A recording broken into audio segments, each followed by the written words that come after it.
పరిశుద్ధుడా తండ్రి, నీ పరిశుద్ధ నామమునకై స్తుతులు, వందనాలు తండ్రి. మమ్మల్ని కనికరించండి, నీ కృప దయచేయండి. నీ నీతి, నీ రాజ్యముతో పాటు ఇక్కడ కావాల్సిన ఈవులు, నెమ్మది, సంతోషం దయచేయండి. వాక్యము మాకు సంతోషాన్ని, మాకు ఆహారము, మా జీవిత మనుగడ ఉన్నతండి. నీ వాక్యం ధ్యానించుకోవటానికి నీ కృప దయచేయమని యేసు ప్రభు నామమున వేడుకుంటున్నాం తండ్రి, ఆమేన్. ప్రియులారా, మలాకి గ్రంథములో మనం చదివినట్టుగా తన బిడ్డలను ఎన్నో రీతులుగా ఆశీర్వదిస్తాను. యాకోబుని నేను ఆశీర్వదించాను, యాకోబుని నేను ప్రేమిస్తున్నాను, ఏశావుని నేను ద్వేషిస్తున్నానని చెబుతున్నాడు. నీతిని, సమాధానమును, దేవుని రాజ్యమును ఆశిస్తున్నాడు. దానికి విరుద్ధమైన అపవాది క్రియల్ని ద్వేషిస్తున్నాడు దేవుడు. అక్కడ ఏశావుకి గురించి అనేక రీతులుగా చెప్పాడు. ఏశావు పతనాన్ని గురించి, ఏశావు మళ్ళీ తిరిగి లేవాలనుకుంటాడు కానీ లేవలేకపోతాడు. ఏశావు యొక్క పతనం ఏ రీతిగా ఉంటుందో, యాకోబుకున్న ఆశీర్వాదాలు ఎలా ఉంటాయో మలాకి గ్రంథములు మనము చదువుకున్నాము. ఇక్కడ మరి ఈరోజు ఓబద్య గ్రంథము, మలాకి గ్రంథంలో మెన్షన్ చేశారు, చెప్పాడు. ఆ ఏశావు యొక్క స్థానము ఎదోము పట్టణము, ఎదోము వాళ్ళకి వాళ్ళ ఇది ఎప్పుడు జరిగిందంటే 586 సంవత్సరంలో యెరూషలేము పతనమైన తర్వాత ఈ ఓబద్య అనే ప్రవక్త ఈ ప్రవచనము, ఓబద్య ప్రవక్త ఎదోము గురించి ప్రవచిస్తూ ఉన్నాడు. ఎదోము అంటే ఎదోమీయుల ఒక రాజ్యము, ఎదోము గురించి, వారి యొక్క స్థితిని గురించి రాస్తూ ఉన్నాడు. మరి చెరకాలంలో ఇర్మియా ప్రవక్త ప్రవచించాడు. యెహెజ్కేలు ప్రవక్త కూడా చెరలో ఉన్న వారికి ప్రకటించాడు. వారిద్దరూ ప్రకటించిన వాటిని మరి ఓబద్య ప్రకటించినట్టుగా ఉంది.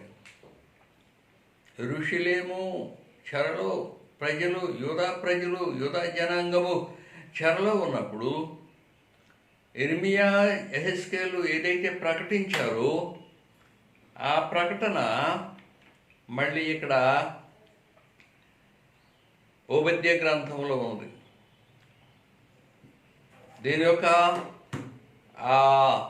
ఎదోము యొక్క పతనాన్ని గురించి, ఎదోము యొక్క ఎదోము ఏ ప్రౌడ్ మ్యాన్, ఎదోము ఏశావు సంతానము, ఏశావు ఆ ఏశావుకు ఇంకో పేరు, మారు పేరు ఎదోము. ఆ ఎదోము నుండి వచ్చిన వారు ఎదోమైట్స్.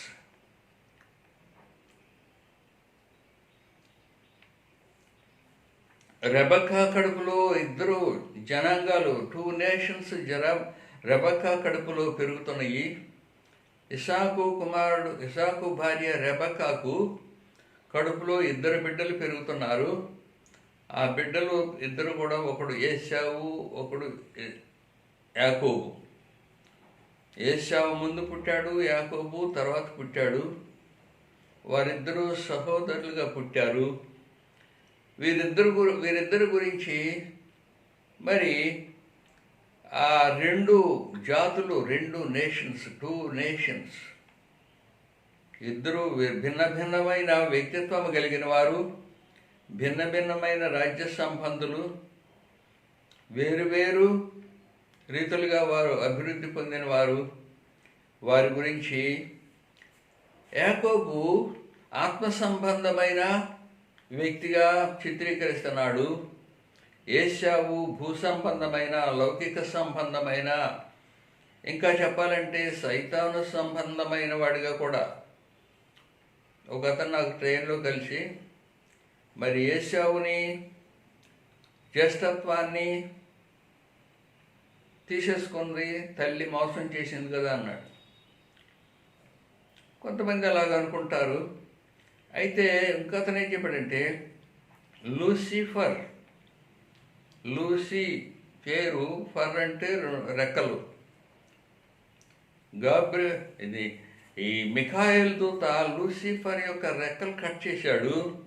ఆ కట్ చేసినప్పుడు వాడి రెక్కలు ఇరిగిపోయి వాడు భూమి మీద పడిపోయి వాడు భూమి మీద పాకుతూ పాము రూపములు వచ్చి ఆదాముల దగ్గరకు వచ్చి వాళ్ళని పాడు చేశాడు.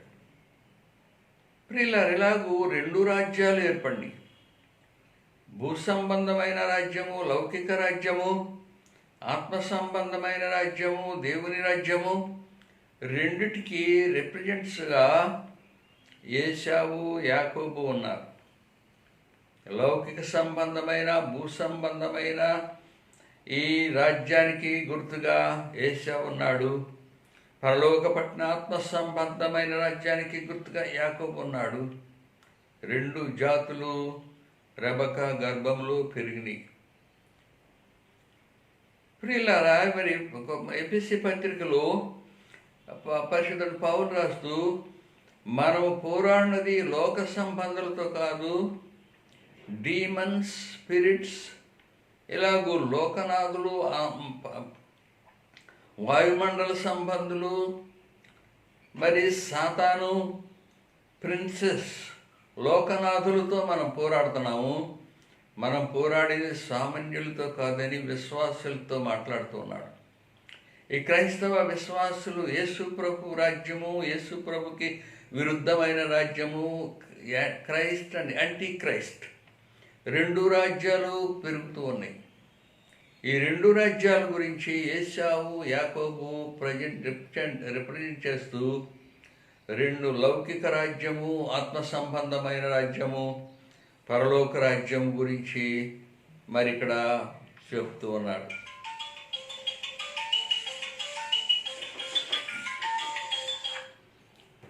ప్రియులారా, ఇలాగా ఈ 2 రాజ్యాలు గురించి మాట్లాడుతున్నప్పుడు 2 రాజ్య సంబంధులు, యాకోబు మరి నీతి ఆత్మ సంబంధమైన వాడు, వాగ్దాన సంబంధమైన వాడు. ఏశావు ఆత్మ సంబంధమైనకి విరుద్ధమైన వాడు. 2 గుణగణాలు, 2 రకాలైన లక్షణాలు వీళ్ళలో పెరుగుతూ ఉన్నాయి. ఇతను ఏశావు అడవి గాడిద లాంటి వాడు. అడవిలోకి వేటాడటానికి వెళ్తాడు. మహావీరుడే వేటాడటానికి వెళ్తాడు. ఏ టైంకి వెళ్తాడో, ఎప్పుడు వస్తాడో, ఎప్పుడు తింటాడో, మళ్ళీ ఎప్పుడు పోతాడో తెలియదు. వాడి ఇష్టానుసారముగా జీవించడం ఏశావు అలవాటు. అయితే యాకోబు ఇంటి దగ్గర ఉండి తల్లితో మాట్లాడుతూ, ఇంటి దగ్గర చూసుకుంటూ, తల్లి దగ్గర సమీపముగా ఉంటూ, ఒకళ్ళ పెద్దల తల్లిదండ్రుల మాట వింటూ అలాంటి స్వభావం గలవాడేమో. ఏదైనప్పటికీ రెబెక్క అంటే ఏ బిల్డర్, ఒకదాన్ని కట్టేది. రెబెక్క కట్టే స్త్రీ. కొంతమంది పడకొడుతూ ఉంటారు, కడతంటే పడకొడుతూ ఉంటారు. హస్బెండ్ కడతంటే వైఫ్ పడకొడుతూ ఉంటారు. రెబెక్క ఈజ్ ఎ బిల్డర్, చక్కగా కట్టేది. ఈ 2 నేషన్స్ని, 2 జాతులకి రిప్రజెంట్ చేస్తున్న వీళ్ళని కట్టాలి. దేవుని రాజ్యం కట్టాలి. ఏశావుకి జ్యేష్ఠత్వం ఇస్తే వాడు ఎక్కడుంటాడో తెలియదు, ఏం చేస్తాడో తెలియదు. వాడు వేటాడేవాడు, దుర్మార్గుడు, ఇలాంటి లక్షణాలు గల వాడికి జ్యేష్ఠత్వం ఇవ్వటం దేవుని చిత్తము కాదు. అందుకని దేవుడు ఆమెలో ఉండి ఏం పని చేశాడంటే యాకోబుని జ్యేష్ఠత్వము, వారసత్వం ఇచ్చాడు. వాగ్దానాలు, ప్రమాణాలు అబ్రహాముతో, ఇసాకుతో, యాకోబుతో ఇసాకుతో చేసిన ప్రమాణాలన్నీ యాకోబులో నెరవేర్చడానికి దేవుడు యాకోబుని ఏర్పాటు చేసుకున్నాడు. ఏశావ్ ఏ ప్రౌడ్ మ్యాన్, ఒక మహాభయంకరమైన రాజ్యానికి గుర్తుగా ఉంది. యోబద్య గ్రంథము ఆ కాలములో, చెరకాలములో, లేకపోతే చెర అయిన తర్వాత, ఒకవేళ చెరక ముందు కూడా ఒకళ్ళ రాసి ఉంటాడేమో ఓబద్య అని అంటారు. చిన్న అధ్యాయము, చిన్న గ్రంథము, ఒకే చాప్టరు. ఇందులో 1 నుండి 9 వచనాలు ద హ్యూమిలేషన్ ఆఫ్ ఎదోమ్, ఎదోము యొక్క పతనము, ఎదోము యొక్క హీనమైన స్థితి పడిపోతుంది. ఎదోము యొక్క దోషాలను ఎత్తి చూపెడుతున్నాడు. దురభిమాన పాపములు, దురభిమానము, ద్వేషము, పగ. ఎదోము ఇశ్రాయేలుకి గర్భశత్రువు, ఏశావు యాకోబుకి గర్భశత్రువు. ఏశావు ఎదోము ప్రజలను చూపెడుతుంది, యాకోబు ఇశ్రాయేల్ ప్రజలను చూపెడుతున్నాయి. వీరికి గర్భశత్రుత్వము, ప్రారంభంలోనే శత్రుత్వముతో పెరిగినవారు. ఈ శత్రువులైన ఎదోమీయులు మరి ఇశ్రాయేల్కి ఎప్పుడూ శత్రువులుగా ఉండేవారు. ఇశ్రాయేల్ మీదకి ఎవరు యుద్ధానికి వచ్చినా వాళ్ళకి సహాయం చేసేవాళ్ళు. ఇశ్రాయేల్కి ఏ దేశం శత్రువైనా వారితో స్నేహం చేసేవారు. ఏ శత్రువు ఇశ్రాయేల్ మీదకి వచ్చినా సరే వారికి సహాయం చేసి వారితో కలిసిపోయేవారు. అలాంటి గర్భశత్రుత్వము, ఎదోము దురభిమానము, ఎదోము యొక్క అహంకారము, అహంభావము, ఎదోము యొక్క గర్వభంగము ఇక్కడ వ్రాస్తూ ఉన్నాడు. ప్రియులారా, 10 నుండి 14వ వచనంలో the great sins of Edom, చాలా దుర్మార్గులుగా ఉన్నారు. కీర్తనకారుడు 137 కీర్తన 7వ వచనంలో రాస్తున్నాడు, raze it Edom cried, raze it. Edom ప్రజలు ఇశ్రాయేల్ గురించి ఏం మాట్లాడుతున్నారంటే, దాన్ని నాశనం చేయి, సమూల నాశనం చేయి, యెరూషలేము నాశనం చేయి, సమూల నాశనం చేయమని. యూదా ప్రజలకి మరి కేంద్రమైన యెరూషలేమును సమూలముగా నాశనం చేయి అని కేకలేస్తూ ఉండేవారు. దేవుని రాజ్యానికి విరుద్ధమైనది, దేవుని తలంపులకు భిన్నమైనది, దేవుని ప్రజలకు శత్రువైన వాడు ఎదోము మరి సాతాను సంబంధాలుగా గుర్తించవచ్చు. ఎదోము దేవుని రాజ్యానికి విరుద్ధమైనదిగా గుర్తించవచ్చు. ఆ రీతిగా ఎదోము కేకలేస్తూ ఉంటారు. వాళ్ళకి ఎదోమీయులు పెట్రా అనే ఒక కొండ మీద ఒక దేవస్థానం కట్టుకున్నారు. పెట్రా పర్వతం మీద వారి యొక్క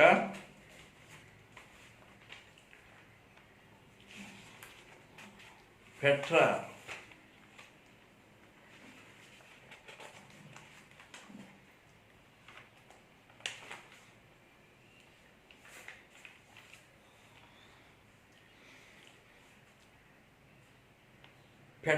a rock.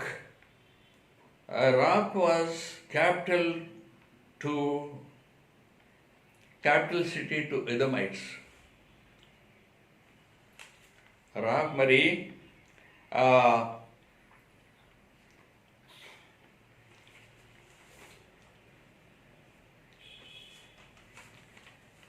ఎదోము దేశంలో పెట్రా అనే పర్వతం మీద పెట్రా ఒక సిటీ కట్టుకున్నారు. ఆ సిటీ చాలా ఎత్తైంది. ఆ కొండ మీద మరి 700 అడుగులు ఎత్తున్న కొండది పర్వతము. దాని మీద దానికి చుట్టూ మెట్లు కడుతూ 1 మైల్, మోర్ దెన్ 1 మైల్ లెక్కని వాళ్ళు పింక్ రాక్ దాంతో మెట్లు కట్టుకున్నారు. మెట్లు కట్టుకుంటూ దాని మీద పెట్రా అనే ఒక సిటీ కట్టుకున్నారు. పెట్రా ఆ సిటీకి మరి అది సౌత్ రెడ్ సీకి దక్షిణ భాగంలో షెయూరు ఆ ప్రాంతంలో ఆ పర్వత ప్రాంతాల్లో ఉంది. అది ద్వితీయోపదేశ కాండంలో ఆ ప్రాంతాన్ని ఏమంటారంటే 2:12 హోరీయులు అక్కడ ఉండేవాళ్ళు. వాళ్ళని తరిమేసి దాన్ని ఆక్రమించుకున్నారు. ఎదోమీయులు. ఇంకా ఆ సంఖ్యాకాండము 20 అధ్యాయము చదివినట్లయితే మనము మోషే ఐగుప్తు నుండి తిరిగి వస్తూ ఉన్నప్పుడు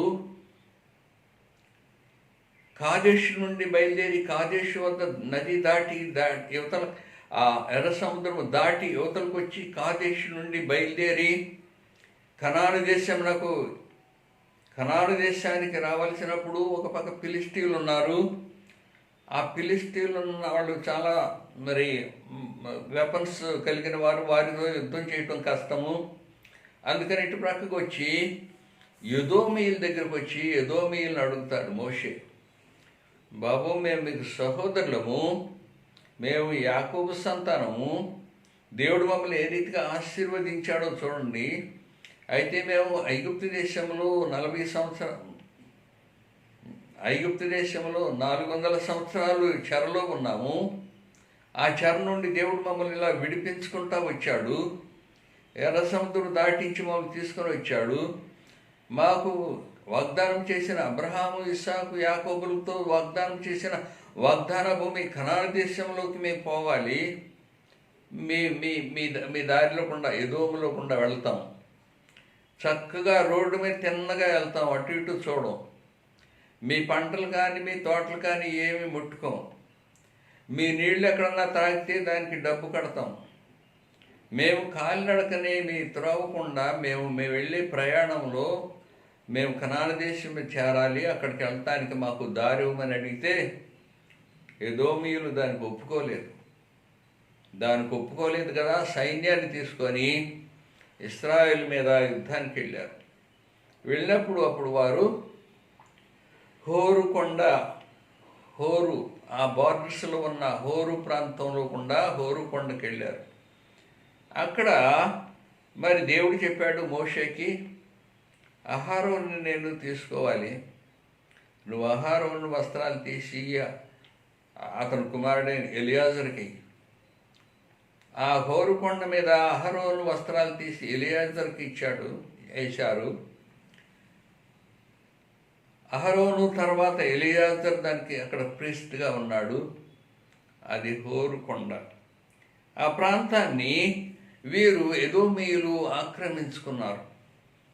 హోరీయులతో పోరాడి హోరీయులను తరివేసి ఆ ప్రాంతాన్ని ఆక్రమించుకొని అక్కడ పర్వతం మీద పెట్రా అనే సిటీ కట్టించారు. ఆ పెట్రా సిటీ చాలా ఆ కొండ మీద 700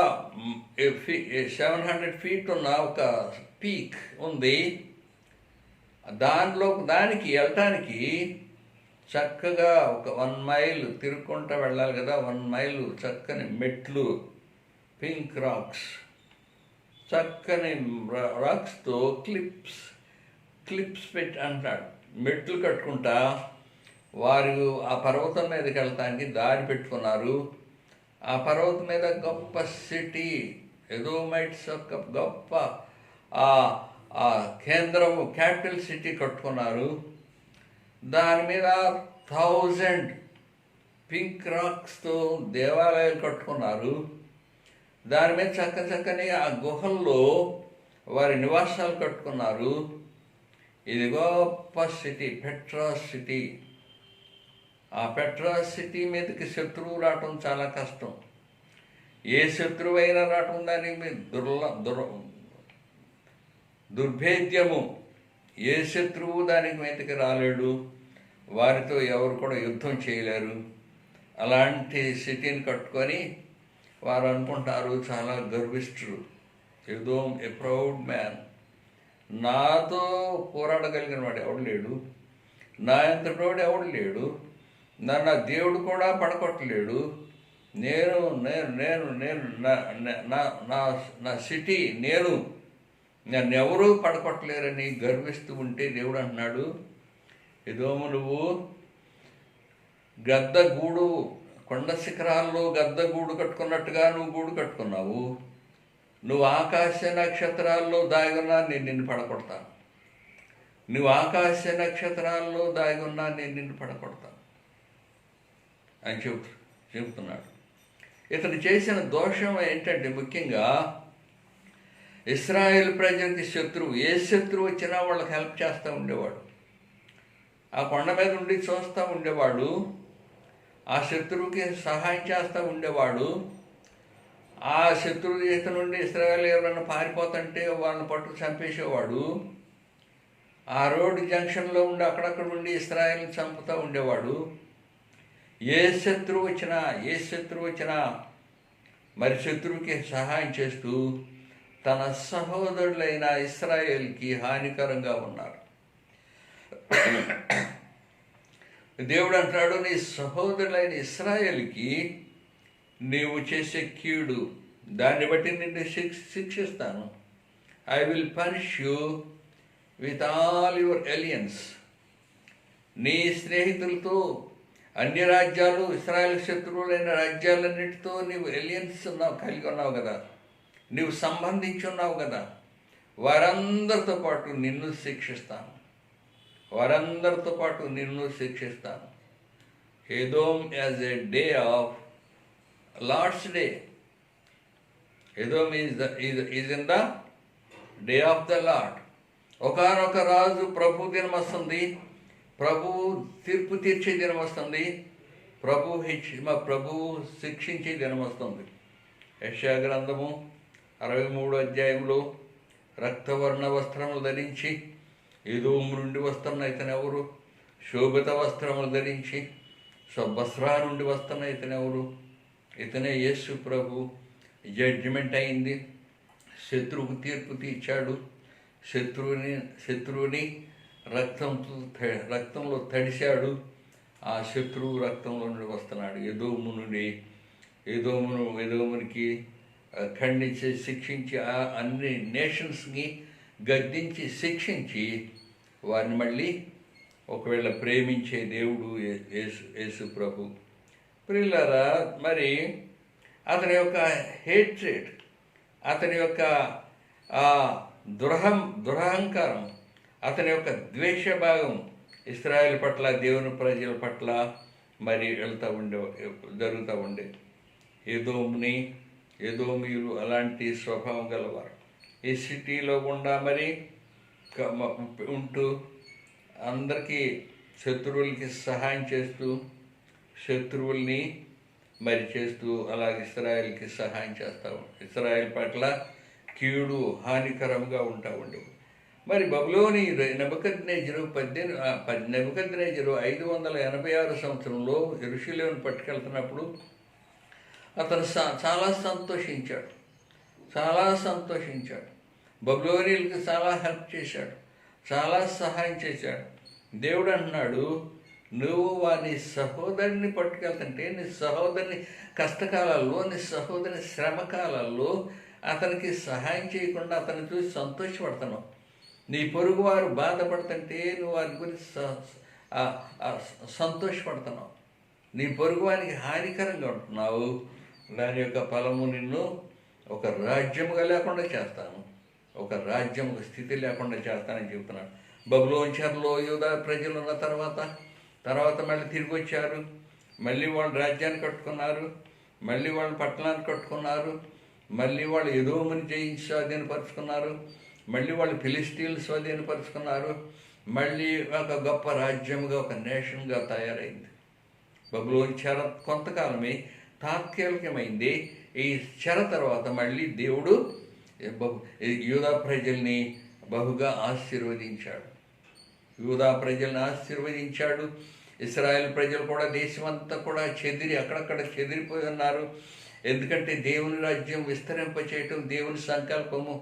దేవుని రాజ్యము ప్రజలందరిలోకి వెళ్ళాలి. దేవుడు వారిని చెదరకొట్టాడు, ఇశ్రాయేల్ని చెదరకొట్టాడు. అన్ని దేశాల్లో ఇశ్రాయేల్ ఉన్నారు, అన్ని దేశాల్లో యూదులు ఉన్నారు.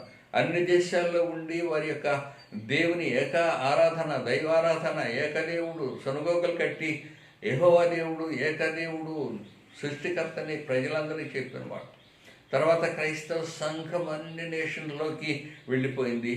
దేవుడు యాకోబుతో చేసిన ఆ యాకోబుకి ఇచ్చిన ఆశీర్వాదాలు, ఏశావుకి ఇచ్చిన శాపాలు ఇక్కడ కనపడుతున్నాయి. నేను యాకోబుని ప్రేమిస్తున్నాను, ఏశావుని ద్వేషిస్తూ ఉన్నాను. నేను ప్రేమిస్తున్నాను, మీరైతే నువ్వు ఏం ప్రేమిస్తున్నావు అని అడుగుతున్నారు. నేను యాకోబుని ప్రేమిస్తున్నాను, ఏశావుని ద్వేషిస్తున్నాను. ఏశావు కొంతకాలం కనపడ్డు, యాకోబు ప్రపంచం అంతా విస్తరించి దేవుని రాజ్యముని కడతాడని దేవుని యొక్క ప్రమాణము, దేవుని యొక్క వాగ్దానాలు ఉన్నప్పుడు ఏదో మీరు రేజిట్ వారిని సమూల నాశనం చేయండి, యూదా ప్రజల్ని సమూల నాశనం చేయండి, యెరూషలేమును సమూల నాశనం చేయండి, అది లేకుండా కనపడకుండా చేయండి అని కేకలు వేస్తూ ఉన్నాడు. A proud man. కేకలు వేస్తూ ఉంటే వాళ్ళు పట్టుకెళ్ళారు. సరే, యూదా అయిపోయింది. చెర అయిపోయిన తర్వాత మళ్ళీ నెబుకద్నెజరు యూదా ప్రజలను పట్టుకెళ్ళిన తర్వాత మళ్ళీ ఒక 5 సంవత్సరాలకి ఐగుప్తు దేశం మీదకి వెళ్తున్నాడు. ఐగుప్తు దేశం మీదకి వెళ్తూ ఈ పెట్రో సిటీ ఆ పక్కనున్న షెయూర్ లోయలు గుండా వెళ్తున్నాడు. ఆ షెయూర్ లోయలు గుండా వెళ్తాను పక్కనున్న ఈ పెట్రో సిటీ దాన్ని చూసి దాన్ని అటాక్ చేసి దాన్ని నాశనం చేశాడు. ప్రియులారది పెట్రో సిటీ నాశనం అయిపోయింది. 150వ సంవత్సరం BCలో they lost their existence as a nation. ఒక జాతిగా లేకుండా పోయారు ఎదోమీయులు.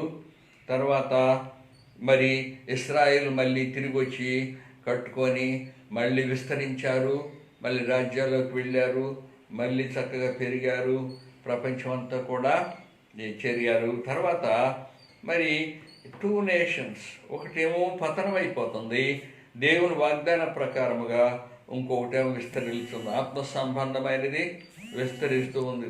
2 కొరింథీ పత్రిక 6వ అధ్యాయం 10వ వచనములో మేము లేని వారం అయినట్టు అన్ని కలిగిన వారము, మేము శ్రమ కలిగిన వారమైనప్పటికీ సంతోషించు వారము, మేము దరిద్రులమైనప్పటికీ ధనము కలిగిన వారము, మేము ద్వేషింపబడినప్పటికీ ప్రేమించబడిన వారమని పరిశుద్ధులైన పౌలు రాస్తున్నాడు. ఈ సిటీ, యెరూషలేము సిటీ, ఏశావు సంతానం ఇలా విస్తరించింది, ప్రపంచమంతా పెరిగింది.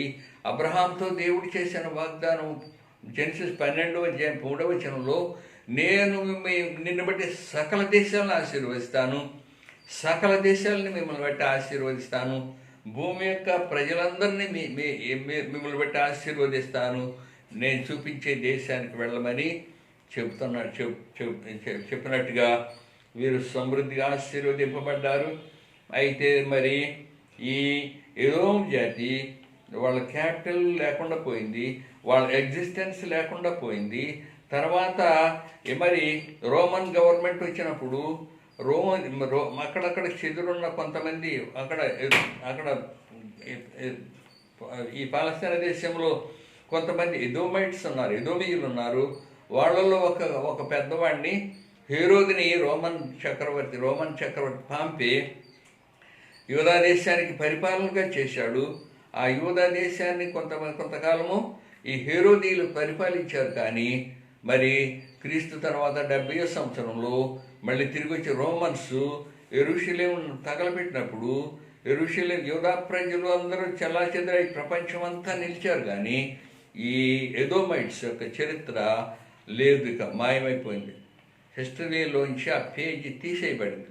ఎదోమీయులు సమూల నాశనం అయిపోయారు. ప్రియులారా, దేవుని వాగ్దానం, దేవుని చిత్తం ఏంటంటే మరి ఎదోమీయుల్ని నశించిపోతారు, యాకోబు ఆశీర్వదింపబడతారు. యాకోబుని ప్రేమిస్తున్నాను, ఎదోముని ద్వేషిస్తున్నాను. చెడుగు రాజ్యాన్ని, కీడుని పోగొడుతున్నాడు, ఆత్మ సంబంధమైన రాజ్యాన్ని కడుతున్నాడు, పరలోక రాజ్యాన్ని స్థాపిస్తున్నాడు, సైతాన్ రాజ్యాన్ని సమూలముగా బంధించి నరకగ్నిలో వేస్తున్నాడు. ప్రార్థన చేద్దాం. పరిశుద్ధుల తండ్రి, నీ పరిశుద్ధ నామమునకై స్తుతులు, కనికరించండి, కాపాడండి, నీ కృప దయచేయమని యేసు ప్రభు నామమున వేడుకుంటున్నాం తండ్రి. ఆమేన్. తండ్రి, కుమారుడు, పరిశుద్ధాత్మని సర్వశక్తి కలిగిన ప్రభు అయిన యేసుక్రీస్తు మనకి తోడై ఉండునుగాక.